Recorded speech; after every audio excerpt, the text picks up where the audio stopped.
Well, welcome back. It's another beautiful spring morning in southern Alberta. That's about -4, and everybody's getting their seed drills ready, but I think we're still at least a week or two away from the earliest, judging by the weather here. But just out here measuring up some drills for carbon credits this morning.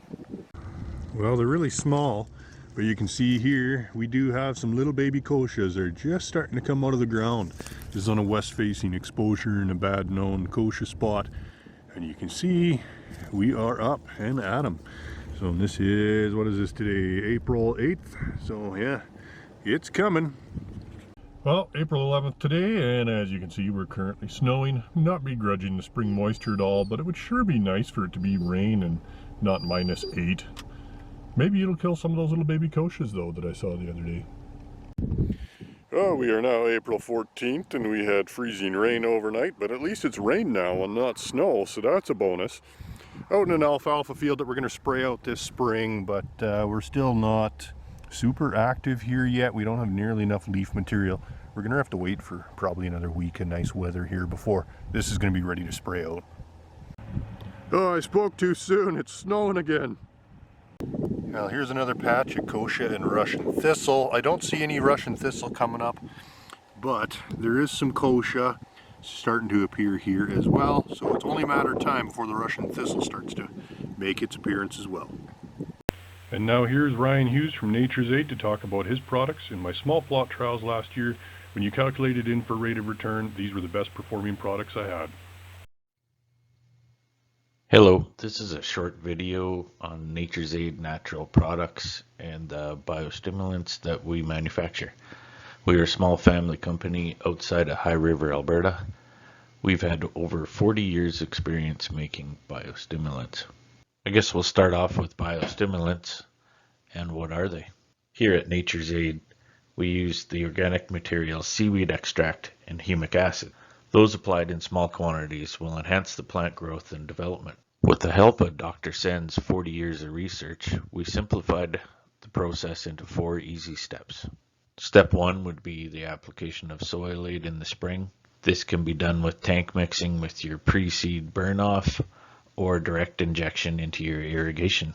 What this does is stimulate the biological life in the soil, making nutrients more plant available and allowing moisture to penetrate the soil and be trapped for later use. Step 2 would be the application of early riser or seed treatment. It can be applied with other seed treatments.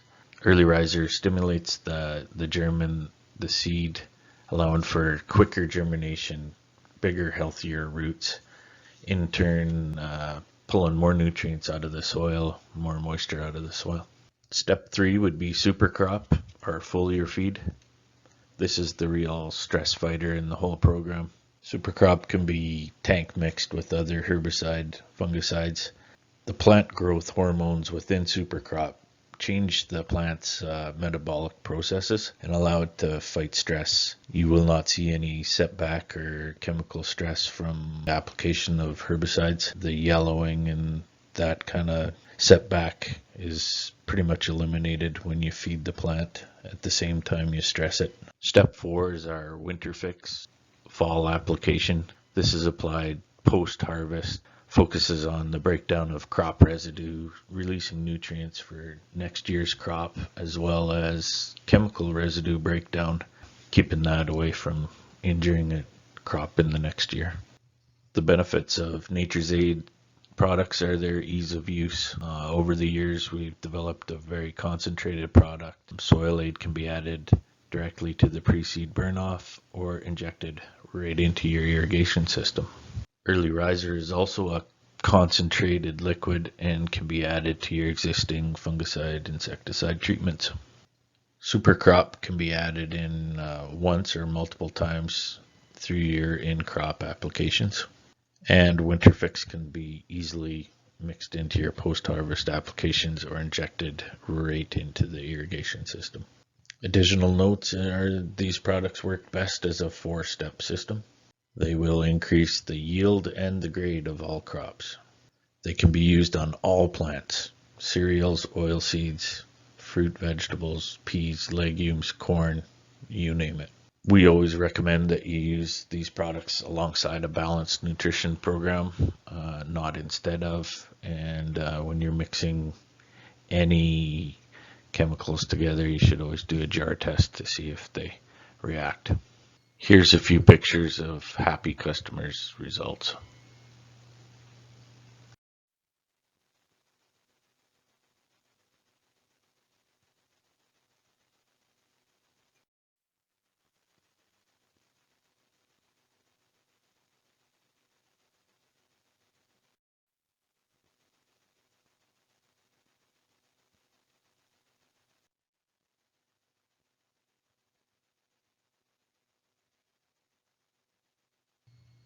Please contact AgroPlus for pricing and any additional information. Well, here's the first lentils going in the ground near Lethbridge. We've got a field that's just dry enough we can get in.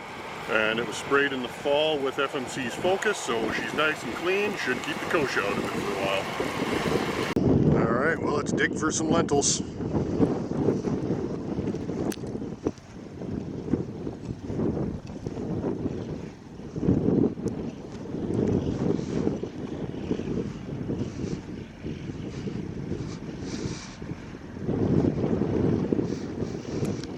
There's the first one I found. There's fertilizer. There they all are. So we're at about 1 3/4 of an inch there as well, so perfect. There we go, soil temperatures on this south exposure, about, I don't know, 6 or 7 degrees Celsius at 2 inches depth, so a lot better than I figured it would be. Well, the fall rye continues to perk up as soil temperatures start to improve a little bit here, although we still got some nasty weather forecast for this weekend. But you can see we do have some winter annuals here. Here's some shepherd's purse and some dandelion rosettes. These were fall germinated and they have survived underneath the snow, although they are showing significant signs of stress. They will no doubt recover. And over here, not sure exactly what kind of beetle that is, but we do have some sort of ground beetle here. So bugs are coming alive as well. Well, as of a week or two ago, the channel is now over 100 subscribers, so thank you very much from me and AgroPlus, and I hope you guys are enjoying the videos and getting something useful out of it. I'd like to do a giveaway or something to celebrate 100 subscribers, but of course with the current COVID-19 thing, that's pretty hard to do, so we'll have to think of something we'll do later on in the year to celebrate having 100 watchers, but thank you very much.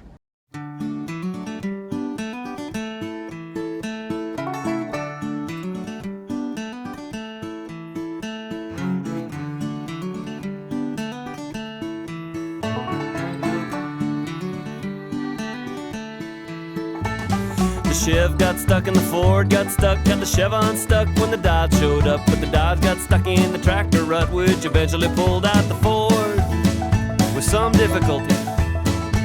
Well, more rain than we'd seen for 1,000 years caused financial joys and biblical fears. It caused some smiles, it caused some tears, but more to the point of our story.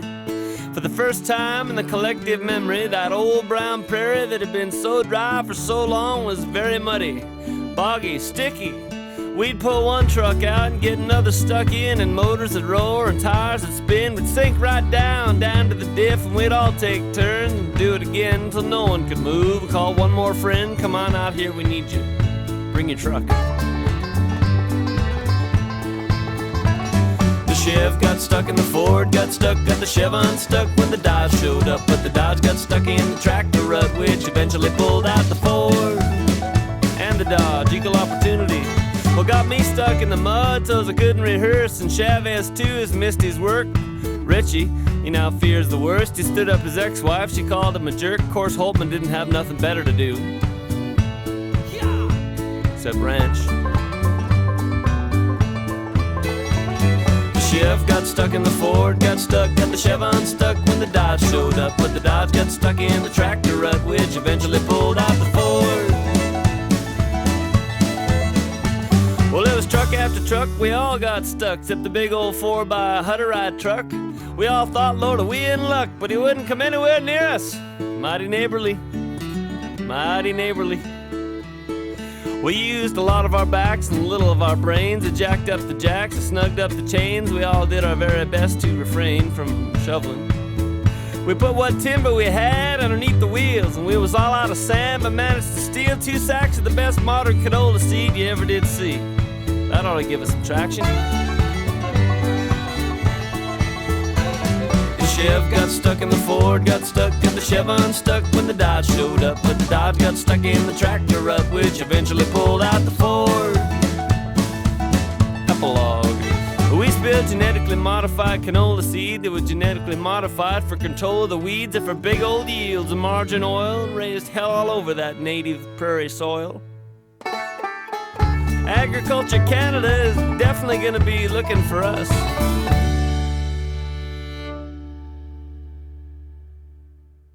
Thanks for watching. Like and subscribe, and we'll see you next week.